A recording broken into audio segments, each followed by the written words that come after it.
Watch out for the supervisors, managers, and leaders that engage in doublespeak. What is doublespeak? Doublespeak is a language that pretends to communicate, but it really doesn't. Doublespeak is a language used to avoid or shift responsibility.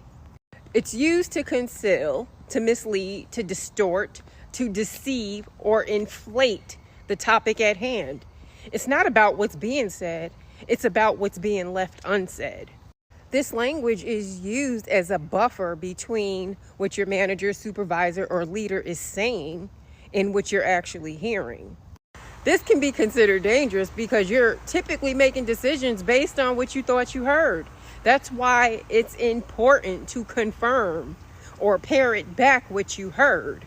Doublespeak is all about intent, the circumstances, and the person that's delivering the message. I want you to be able to recognize when it's being used on you. So I'm going to tell you about 4 different types of doublespeak that is commonly used. And yes, it's used in the workplace. The first is euphemism. This is when somebody talks to you using indirect language. This is typically used when somebody wants to avoid the harsher language. So for instance, if your grandmother died, somebody's not going to walk up to you and say, "I'm sorry that your grandmother died." Instead, they'll say, "I'm sorry for your loss." The second type of doublespeak used is called jargon. And yes, this saturates every corner of corporate America. If you are not fluent in jargon in corporate America, a lot of shit will just go over your head, even though it's being said directly in front of you.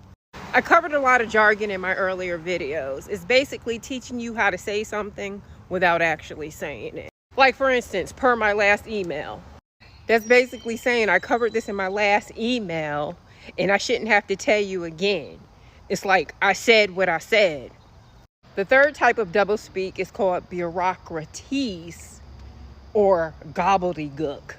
It's pretty much when people just use words on top of words on top of words and they call themselves using big words and it just makes no sense. Here's the thing, people will agree with them because they don't want to embarrass them and say, "What the hell are you talking about?" This language is typically used when you hear a politician speak.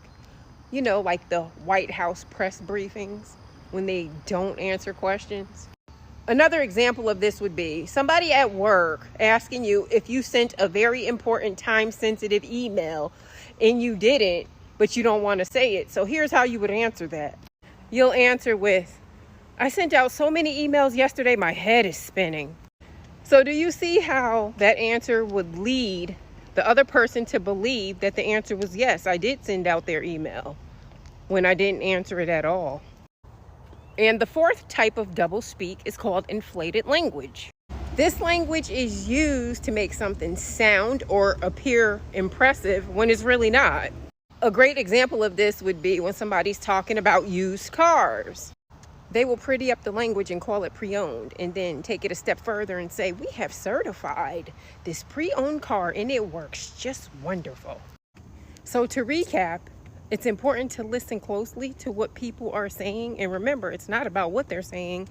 It's oftentimes what they're not saying. To defend yourself or protect yourself when this type of language is being used on you, always parrot or confirm what you heard. You want to know more about doublespeak? Check out William Lutz.